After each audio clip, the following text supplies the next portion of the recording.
Bonjour chers amis, nous sommes heureux de vous retrouver pour notre émission de santé.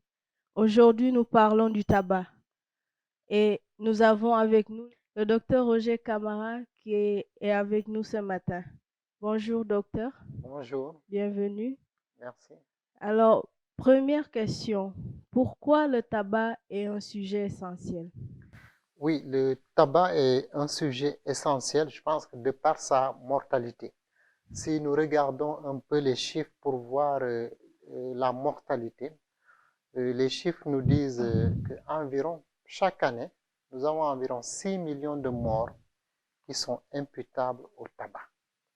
Et en dehors de cette mortalité, les scientifiques nous disent environ pour chaque cigarette que nous fumons, raccourcit notre vie de 7 minutes. Donc, on voit que les chiffres parlent d'eux-mêmes. Et cette mortalité va en augmentant. Il y a des prévisions qui nous disent que d'ici 2030, ce chiffre de 6 millions de décès peut doubler, peut augmenter. Donc, on voit que le problème du tabac, c'est un problème qui concerne beaucoup de monde, et en particulier les jeunes qui s'adonnent à la cigarette. Et au nom de la dépendance, on voit qu'après, il est difficile de se retirer, il est difficile d'arrêter de fumer. Et fumer, comme on le dit, entraîne une lourde mortalité. Et on verra pourquoi on voit toute cette mortalité qui est imputable à la cigarette. Et en dehors de la mortalité, il y a aussi l'aspect financier. La cigarette, elle n'est pas gratuite, évidemment. Elle coûte cher, elle a un prix. Et non seulement elle va, elle va faire que ces gens qui sont dépendants vont tourner leur revenu sur l'achat de cigarettes et vont malheureusement ne pas bien s'occuper de leur famille parce qu'ils orientent leurs revenus, leur dû pour se faire plaisir en prenant de la cigarette. Alors, quels sont les effets du tabac sur le corps humain? Alors, les effets de la cigarette sur le corps humain, je pense qu'il faut comprendre que dans la cigarette ou dans le tabac, il y a plus de 4000 substances qui ont été identifiées par les scientifiques. Et parmi les substances que nous connaissons le plus, il y a la nicotine. Et la nicotine est la plus connue.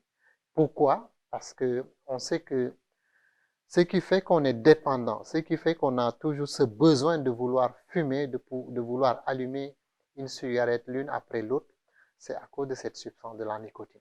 C'est elle qui crée la dépendance. C'est elle qui fait que chaque fois, on a besoin de prendre. Dès que la dose, le taux baisse dans le sang, on a envie de prendre pour élever encore les doses de nicotine dans le sang. Alors la nicotine, ce qu'elle fait, on sait que dès qu'on fume, 15 minutes après, la nicotine va passer dans le sang. Et au niveau du cœur, ce qu'il fait, c'est que la nicotine accélère tout de suite la fréquence cardiaque. Donc, dès que vous fumez, on voit que le cœur va commencer à battre de manière beaucoup plus rapide. C'est ce que fait la nicotine au niveau du cœur. Et l'autre chose, c'est que la nicotine aussi élève la tension artérielle. Dès que vous fumez, vous allez voir que votre tension artérielle va s'élever un peu plus par rapport à ce que vous avez avant. Et la nicotine euh, favorise aussi l'agrégation des plaquettes, l'agrégation plaquettaire au niveau du sang. Alors, à part la nicotine, il y a une autre substance qui est connue, qui est le monoxyde d'azote ou le gaz carbonique. Ce gaz, en fait, provient de la combustion incomplète que la fumée, en fait, que nous absorbons, que les fumeurs absorbent pendant qu'ils fument, ils absorbent le gaz carbonique. Et ce gaz carbonique est connu pour une action qu'elle a au niveau des artères. Elle est connue pour diminuer, pour entraîner une vasoconstriction, c'est-à-dire elle entraîne une diminution du calibre des artères. Les artères vont se contracter beaucoup plus et cela n'est pas sans conséquence. On verra tout à l'heure les différentes conséquences de la cigarette dans le cœur humain, dans le corps humain, et on verra que ce monoxyde d'azote joue un rôle important. Alors l'autre substance qui est aussi connue, c'est le goudron et les autres gaz qui sont absorbés en même temps par le fumeurs. Alors, le goudron, c'est comme le goudron qu'on utilise, qu'on dépose au niveau des routes, c'est la même chose. Et il y a aussi d'autres gaz qui sont absorbés par la même occasion. Alors, ce goudron et ces gaz, qu'est-ce qu'ils vont faire au niveau du corps humain? C'est ils vont se déposer, et ce dépôt du goudron et des autres gaz vont entraîner la survenue de cancer. C'est pourquoi le cancer et la cigarette, le tabac est lié généralement à la survenue de beaucoup de cancers. Donc, parmi les plus fréquents, il y a notamment le cancer du poumon qui est le plus connu, mais il favorise aussi la survenue des autres cancers. Bon, voici de manière un peu résumée les trois substances qui sont plus connues, mais il n'y a pas que cela, comme je le disais tout à l'heure. Il y a environ plus de 4000 substances qui ont été différentes, qui ont été identifiées dans la cigarette. Alors, vu le nombre de composants de cette cigarette et la façon dont ces produits sont chimiques, quelles sont les conséquences de cette dépendance? Oui, les conséquences de la dépendance ou du tabac, de la cigarette vont rester les mêmes. Les conséquences, si nous prenons par exemple sur le point de vue cardiovasculaire, on sait que quelqu'un qui fume va courir un risque important de faire un infarctus du myocarde. Qu'est-ce qu'un infarctus du myocarde? Ça veut dire qu'il y a des artères qui vascularisent le cœur. Et il y a deux artères généralement. Il y a la coronaire droite et la coronaire gauche. Alors la cigarette, qu'est-ce que ça fait? Ça favorise l'obstruction de l'une de ces artères. Alors chez ceux qui fument, c'est des gens qui courent le risque de se lever un bon matin. Il y a une de ces artères qui est bouchée. Et quand une artère est bouchée, il y a deux choses qui peuvent se passer. C'est soit si cette artère vascularise un territoire assez important, la personne peut mourir tout de suite, faire une mort subite. Ou soit c'est une petite artère qui est bouchée, qui vascularise un petit territoire, mais même si c'est un petit territoire, la partie dont l'artère était censée vasculariser, toute cette partie va nécroser. Donc on va travailler, on aura un cœur où une partie est morte, et cette partie qui est morte ne va plus travailler. Et seulement les parties qui sont bien perfusées qui vont continuer à travailler correctement. Donc, nous courons le risque de faire un infarctus du myocarde. Et après, il y a le risque de faire une insuffisance cardiaque. C'est-à-dire, pour de moindres efforts, vous êtes fatigué. Alors, si on sort du cœur, on va un peu au niveau du cerveau, c'est à peu près la même chose. Quelqu'un qui fume court le risque de se lever et de faire une attaque, un accident vasculaire cérébral.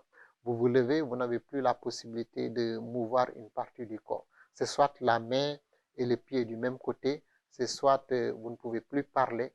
Ça dépend de l'ampleur de l'AVC. C'est soit un côté que vous perdez carrément ou un membre que vous ne pouvez plus mobiliser ou un pied que vous ne pouvez plus mobiliser.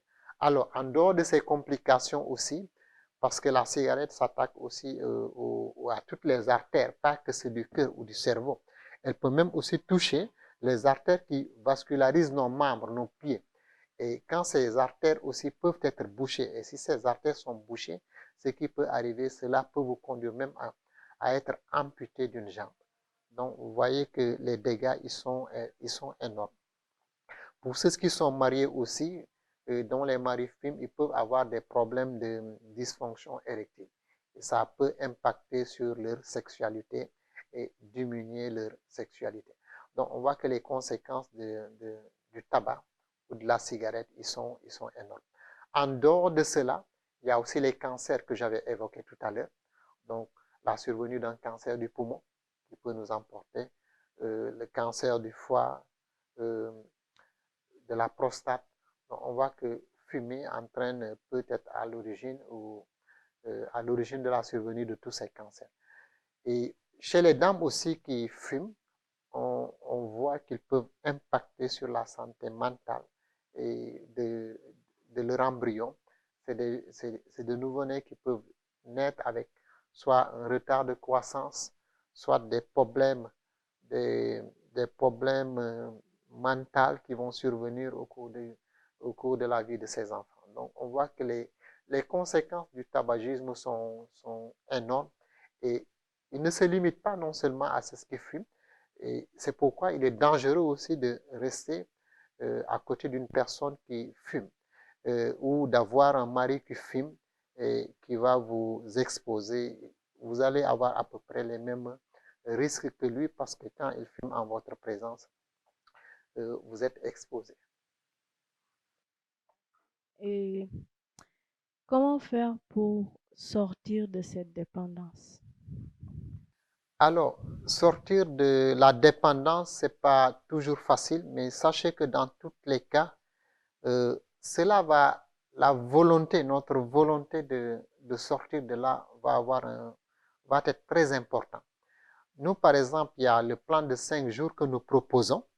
Très souvent, ce plan de 5 jours, et certains, peut-être parmi ceux qui nous écoutent, ont déjà entendu parler de ce plan.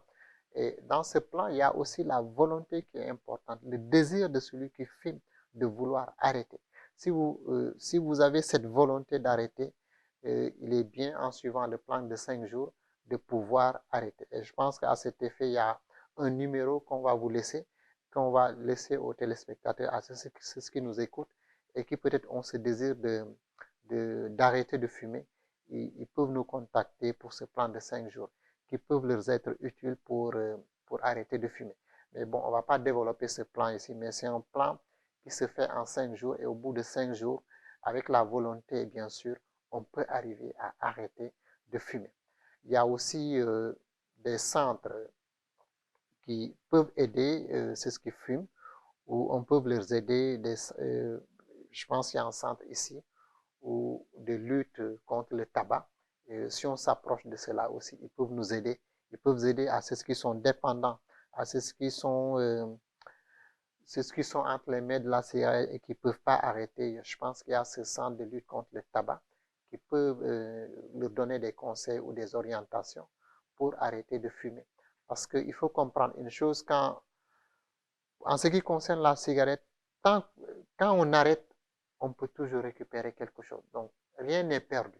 À tout moment, faites l'effort d'arrêter. Vous pouvez avoir des chances de ne plus développer ces maladies. Donc, j'encourage ceux-là qui fument de ne pas se dire que voilà, tout est perdu pour eux. Avec leur volonté, on peut les aider. Il y a des centres, nous, on a le plan de 5 jours. Et avec leur volonté, effectivement, ils peuvent bien sûr arrêter de fumer et reprendre une vie normale. Merci, docteur. C'est très important ce que nous venons d'entendre et nous l'avons compris ensemble, le tabac est très nocif pour notre santé. Alors, essayons de rester très loin de ce poison. Merci. Merci, docteur. Je vous en prie. Et à bientôt.